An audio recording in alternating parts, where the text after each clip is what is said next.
Good afternoon, everyone, and thanks for joining us for our deep dive discussion on dedicated federal cyber funding, a topic that is certainly at the top of state CIOs' minds. NASI has spent a lot of time on over the last couple of years, and certainly over the last few months. I know these gentlemen, Dan and Tony, have spent a lot of time discussing. I hope you were able to watch their on-demand session, which was really good.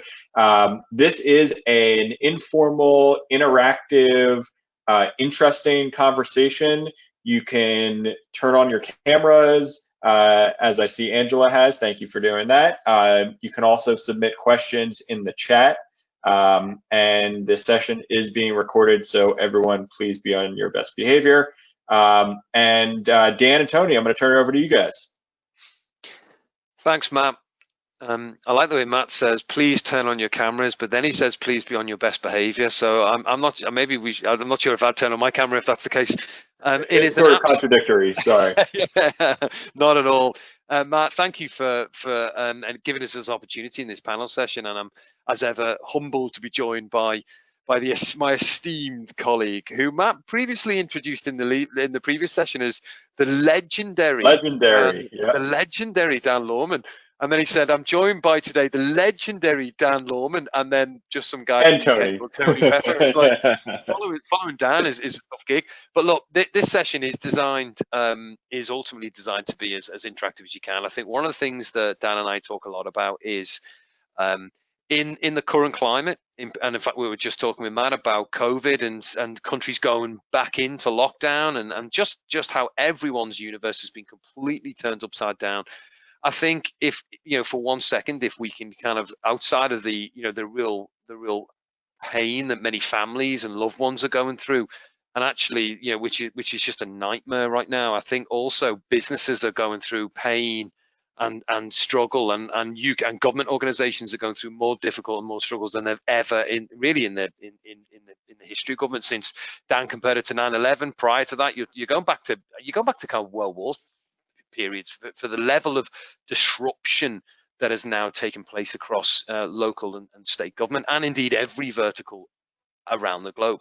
And I think this topic is all about how can kind of federal funding and support bolster some of that investment in cybersecurity. And I think one of the topics that we'd like to talk about is there an opportunity, almost a drive, to force change because of the COVID-19 pandemic? Is there, I think in certainly my experience of working in state and government for several years, and I can't wait to get Dan's perspective on this. I think for a long time, there are technology advancements that I think a little bit behind the curve in local and state government. And I think just this rush on remote working, and which is, again, totally transformed the underlying security model of local and state government, is, I suppose the exam question is there an opportunity to use some of the federal funding available, whether it is available through a dedicated cybersecurity fund or through the CARES Act, or indeed any other funding, to be able to put on the radar those digital innovation programs that actually, one would argue, we should have maybe done many years ago, but we can now use some of the stimulus money to kind of to ultimately address some of those projects that we might not have got to in the past because there was always a priority. And can we use some of that stimulus money? So I think Dan is probably one of the most, arguably the most valuable to kind of give some insight on that. But I know Dan feels quite passionate about be mindful about how you can use that stimulus money through the lens of digital transformation that may or may not have a cyber element of it, but how do we ultimately move the needle within local and state government to be able to engage digitally with our citizens and with our state and agency partners? Dan, what's your thoughts on that? Thanks, Tony. And I just will say, I can't live up to, I've been on a number of these sessions with Tony Pepper now, and for those who don't know him, he's so funny and so interesting. I mean, he's got that English accent, but he's kind of James Bond plus, but he's got it all, and he's very, very smart. So if you don't know Egress, I encourage you to reach out to them. But I would just say what I said in the last session. I just I do agree with Tony that these are unprecedented times. Obviously, we all know that. Trying to look back, whether 9/11 is a good comparison or not, I'm not sure. I know for me, that was the journey, 17 years in Michigan government. And for me, that was a moment. We had just done eMichigan, Michigan.gov. We had just launched everything online, not in line. And then 9/11 hits. And we set up the first CISO in all 50 states, actually, in 2002. And I was very honored to be in that role. But we didn't have any money. So I know the challenge was, we were sitting here in a decade long in Michigan of a recession, didn't really come out to about 2009, 2010. And thank God for the Homeland Security grants that came out. We were able to get $6 million in cybersecurity grants from DHS for cybersecurity, and actually out of like a pot of like 54 million. And then the next year we got $2.5 million. And there were a lot of lessons learned from that. And I do see a lot of similarities. Obviously, there's a lot of differences. A lot of, as Tony mentioned, it's global. The pandemic is very different in many, many ways than 9/11. But there are pots of money. I encourage you to watch the sessions. There are a lot of lessons in there. We'll probably talk about some of these during the next half hour. We really want to hear your questions, but I just want to encourage you to go to the links. There's a lot of great case studies. There's a lot of great information. There's a lot of primer information. You can literally just go through the slides one by one that we went through and just click on them. And there's probably 2 to 3 hours worth of material that I don't want to overwhelm you, but really good detail on just about every question and frequently asked question that you may have. I just want to point out one last thing before we open up the Q&A, and that is just really have your list ready, have your justification ready. Tony did a great job interviewing Solomon from Delaware, what they're doing in Delaware, what they're doing in, with email and communications and other kinds of things. But just the real point of, even if you don't have the money, hopefully you go for grants, you get the grants. Some people are being very successful. Some states are doing fantastic, like Maine, I think got 16 million. Other states have done really well. Other states not so much. But the list, one thing I learned in government, and I think people will say the same thing, is that, if you don't get it now, maybe the money's going to be there later. I shared last time, so many times I would hear, no money, no money, no money, and then you got till Thursday to spend $1 million. So having your list ready to go, having your justifications ready to go, the projects ready to go, your partnerships, your relationships, having all that bundled will help through this process throughout. So I'm going to shut up. I know we want to take your questions, but those are just some opening thoughts. Really good thoughts, guys. So let's open it up to questions, discussion. Anyone on the line? If not, I have some questions I can tee up. All right. Well, I'm not going to be shy then. So, guys, we kind of talked about how CARES Act funding has kind of been a mixed bag for state and local governments. Can you talk about, give a couple examples of some creative ways that states and local governments have utilized CARES Act funding, not only for cyber, but also for, general IT? Oh, you want to start? Yeah, why don't you start us off, Dan? You're the best to talk through, and I'll chip in.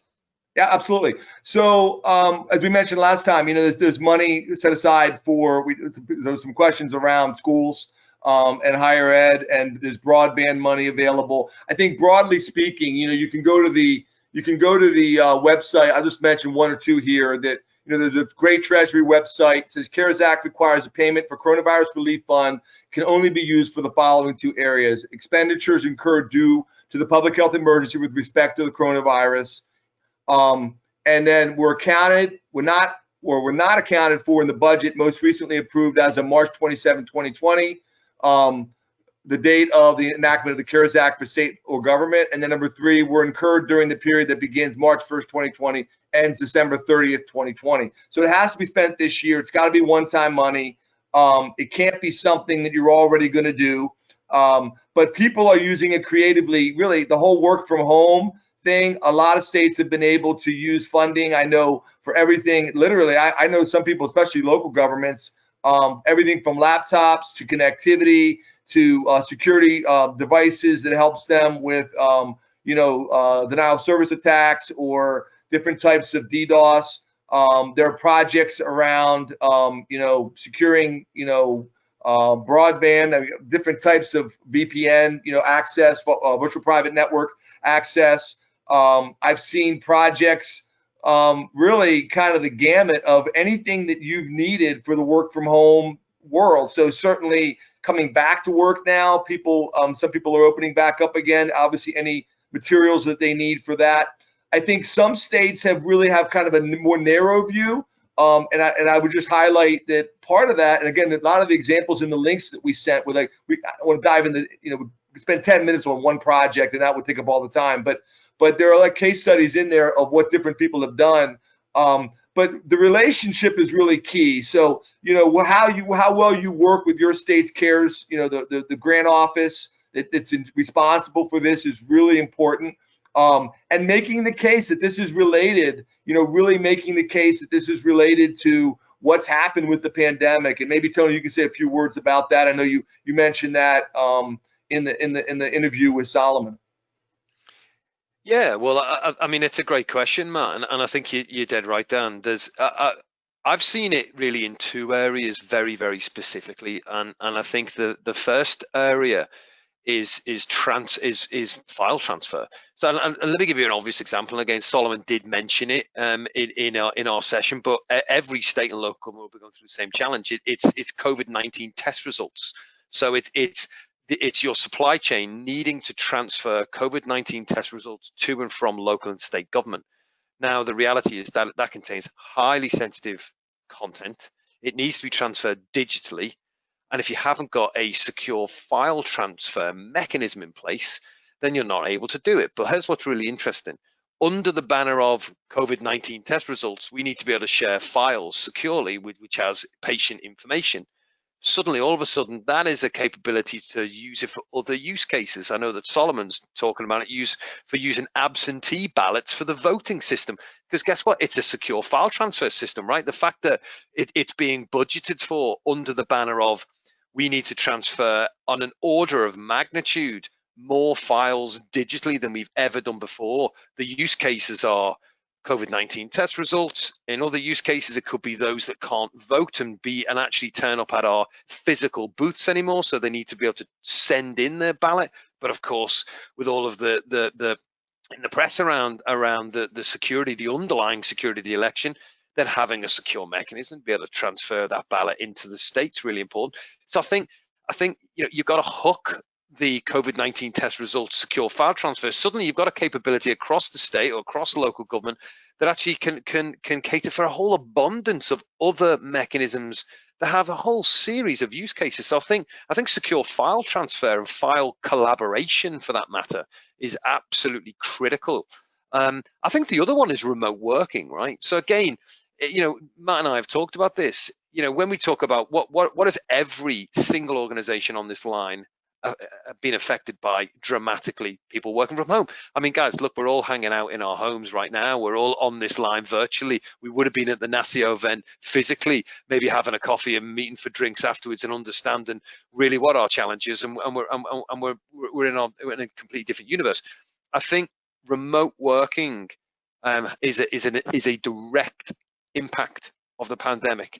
And as part of that remote working, certainly one of the challenges that we see is that people working from home, it isn't just connectivity. We're not just talking about VPNs and laptops and being able to connect back to the mothership. Actually, we're talking about, well, what's the underlying risk of people working from home that maybe we hadn't seen before? And actually, again, in the session with Solomon, I thought it was quite phenomenal how he was very open about people are more distracted from home. It really worries him and it worries the state that people are more distracted, people are more stressed and tired, and therefore people will make mistakes.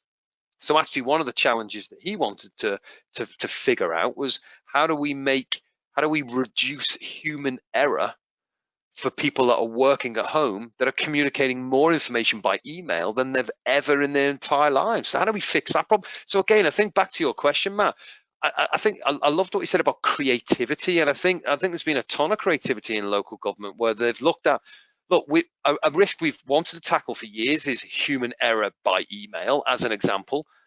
But now everyone's working remotely. Email traffic has gone crazy. Maybe we can put this under the business case of we need to underwrite that risk with technology for our remote working, and actually that's a way of funding it. So I think you're absolutely right. I think creativity, thinking of digital transformation projects which ultimately have an underlying security theme.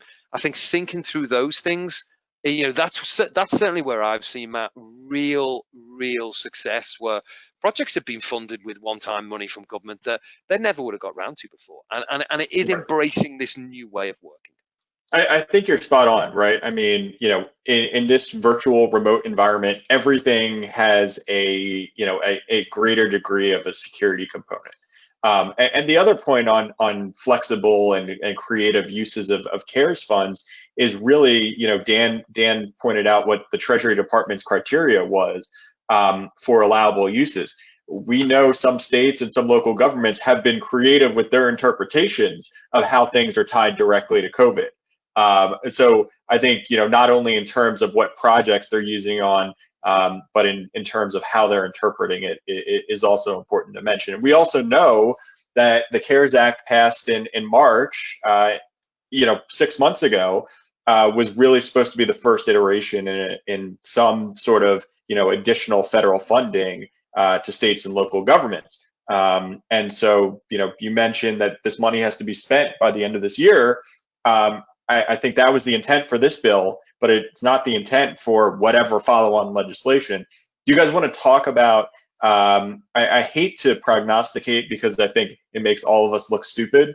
But if, Dan and Tony, anyone else on the line, if you want to, sort of chime in about the future outlook of, how do we provide more federal resources to state and locals for cyber? I'll jump in, and Tony, you can jump in too. The expert is Matt, so he's doing this every day of the week in Washington. With there's talk about dedicated. We were talking earlier before the first session. There's dedicated funding that for cyber, $400 million that the House passed. Probably not going to get through the Senate this year. Probably not going to happen in the lame duck, but likely will happen. I think in the next year, probably in 2021, regardless of what the makeup of the House and the Senate are, as far as Senate, Republican, Democrat. Trying to say nonpartisan, this is not a partisan issue. I don't believe cyber is a partisan issue. I think NASA has done a lot of great work in that. There's also a lot of talk about another stimulus bill. If you just watch Squawk Box in the morning, I watch every morning when I'm working out every morning before I start my, eat my breakfast. Basically, talking about what will the stimulus happen before the election? Will it happen after the election? But everybody on Wall Street thinks there's going to be another big round of stimulus, and it could be 300, 400, 500 million for state and local governments. So, I mean, we do think there's going to be more money. I don't know. I'm not going to look in the crystal ball and tell you it's going to be November 14th or what the date's going to be when it's going to pass, but that it's coming, and the states need to be getting ready now. Locals need to be getting ready now. Don't just think, well, if I miss the boat, it's over. That's it, game over. Well, start looking for something else. I do think, these lists are lists that can be reused for different pots. We talked about election security earlier last session, whether it's, I'm a big area. I mean, I just think it's going to be a huge area in the next 12 months, which I don't think is getting enough attention, is the whole unemployment fraud issue, which I think literally could be an area where there's a return on investment in security, with real dollars. I mean, you could save billions of dollars, certainly hundreds of millions of dollars across 50 states if we did security right and cut that fraud out before it happened, and also provide a better service to the citizens. So, I mean, I think this digital transformation we're seeing in some of these different areas, working from home, elections, et cetera, that Tony mentioned, is going to be just exploding in other areas. And I just see it getting even bigger in the next 12 months. So I think there's going to be a lot of opportunities and a lot of grants that are going to be coming our way. You know what? I've obviously spent a lot of time with Dan at the moment, which is a real privilege. And actually, his advice, I've heard him say it 4 or 5 times. I want to hear him say it another 5 times. I think being ready and having that list so you can operate and you can mobilize that to apply for that funding. I can't hear that enough, because it's so accurate, because Dan's been there 20 times over, and you just know that there will be stimulus money because it's happening in continental Europe, it's happening in the UK right now, and we kind of went into that COVID challenge slightly ahead of the United States. We're coming out of it. Guess what? We're going right back in it right now. It's what Matt and I were talking about before the line. I think it's only a matter of time, and there's more stimulus available. So I think having a plan, having a project outlined that's well thought through, and if there is stimulus money, then being able to execute against that. And if it's not there, then just having it ready for the next time. And if it's not an additional stimulus money, then to Matt's point, maybe it's a dedicated cyber fund. And I just think being ready is on the money. But you know what? It's interesting working, an enormous amount of my time, probably maybe 60% of my time in the United States and the rest in mainly the UK and continental Europe. It is amazing how much innovation I've seen across the globe because of this pandemic, and I know I think what the innovation we'll see over the next 6 to 18 months will be a systemic shift in underlying technology innovation.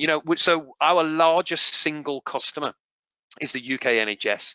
And I always joke to Dan because the UK NHS, as a single organization, it's managed centrally. Bear in mind, it's not managed like local and state where it all has independent managers. It's a centrally managed organization, and they centrally manage 1.2 million users under one central unit. So I think there's only 4 organizations on the planet that are bigger. One is the US Army. I think the other is the East Indian Rail Company. I think Walmart is up there, but they're like literally top 5 largest single organizations on the planet. The UK NHS as a customer, we support 1.2 million users for their email security. And they're saying we have seen more innovation in the last 12 months since COVID than we've ever seen before. They've rolled out Teams right across the United States for more collaboration. They've bolstered their email security so that they can prevent human error and they can deliver security. I was on the phone with one of the leadership team in the NHS when they said, "Hey, I just need to order 170,000 laptops." Can you imagine the Dell rep that picked up that order?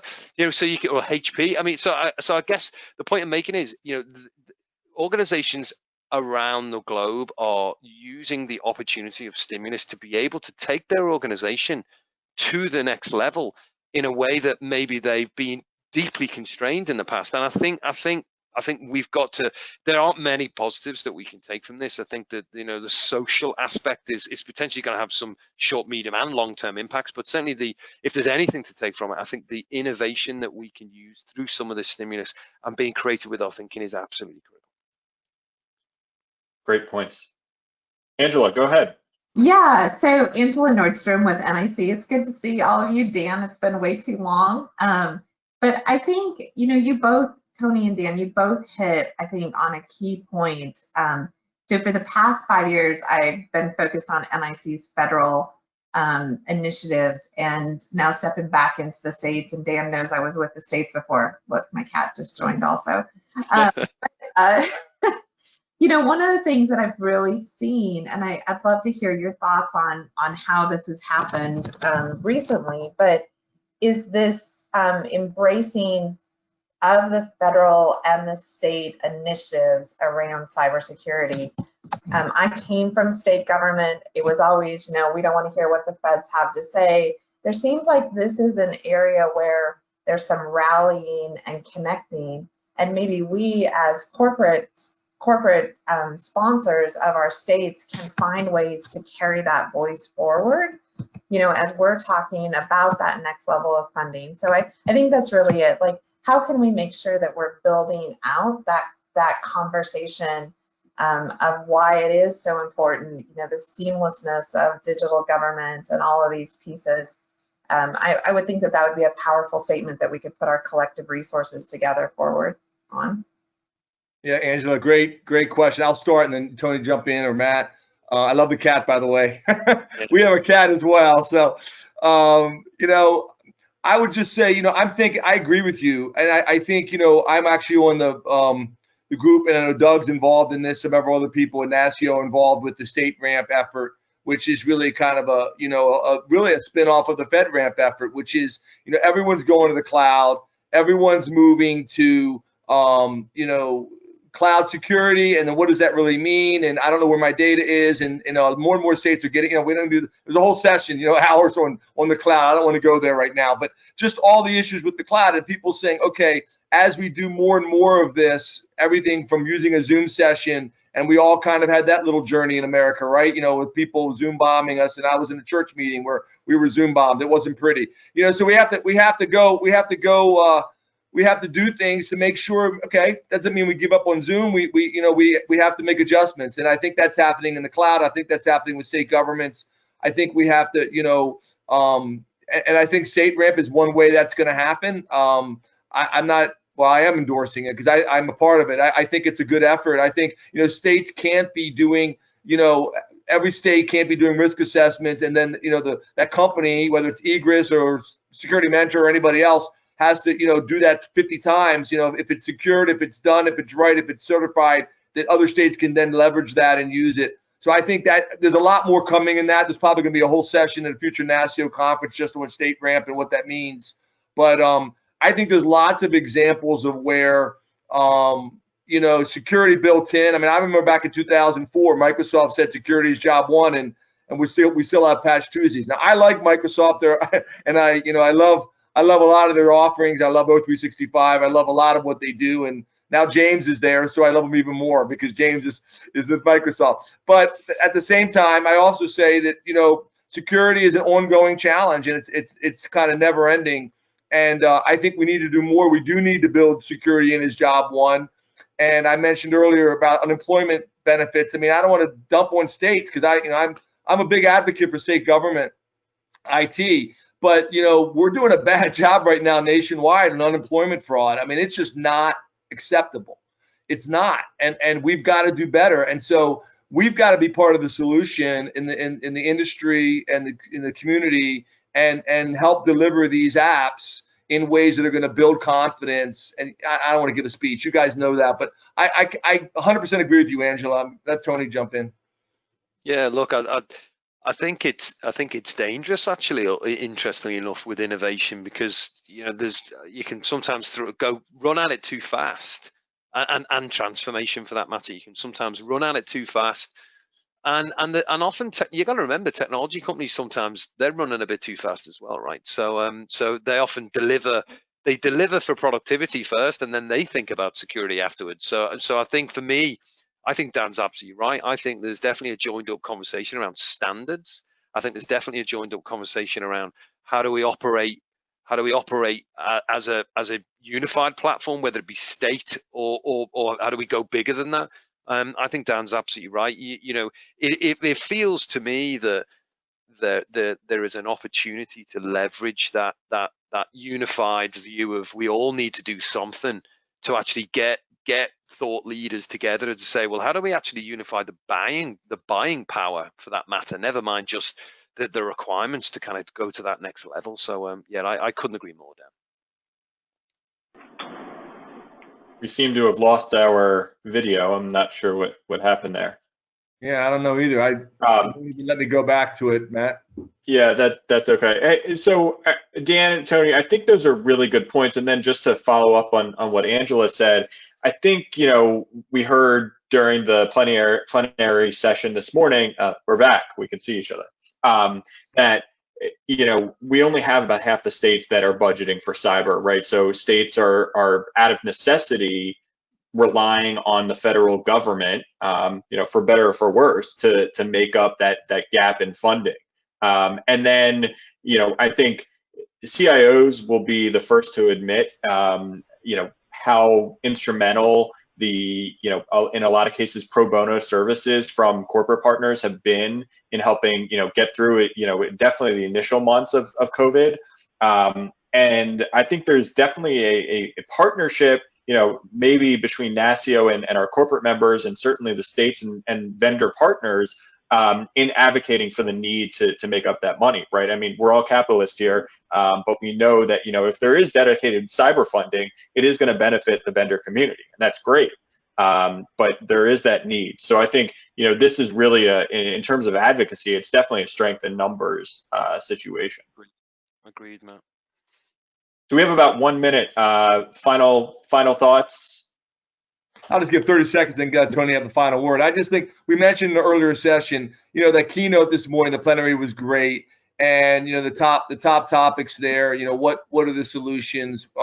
Is it centralized? Is it, you know, you mentioned, is it federated? Is it, you know, but the states are custodians of federal dollars. So I think you are going to start seeing, you know, you mentioned that, Angela, the link between the federal and the states. I mean, a lot of our programs, the unemployment money, you know, all these things come from the transportation dollars, on and on and on. Yeah, there's going to be federal standards that we're going to have to work with the states, and I see more of that coming. I only see cybersecurity growing over the next decade as we do digital transformation across every one of our business areas in state and local governments. So I just see this is got to be part of the new normal, and you know, leadership needs to be looking at all ways they can fund those things. So have your great list, have your justifications, have your projects, and then go after grants. This is one channel. There's going to be other channels to get it funded. Tony? Yeah, look, I'd agree completely, and I think it's back to what Matt and Dan said about creativity. It's about looking at a business process that you could say, well, that can point directly to COVID-19 and the pandemic, but actually that's something that I can use. There's 40 other use cases in across the state or across that could benefit from that service, whether that's file collaboration, file sharing, or actually just ultimately better protecting your email security or whatever it might be. It's kind of, can I point to a very specific case as a result of this, and then use it to widen that capability. So I couldn't agree more. Great. Well, thank you guys, the legendary Dan Lorman and the iconic Tony Pepper. Thank you so much for a really great conversation. Thanks to everyone for your participation. Enjoy the rest of your day, and enjoy the rest of the NASCIO virtual conference. Thanks again. Thank you. Thanks, Dan. Thank you, Matt. Thank you, everyone. Thanks, Matt.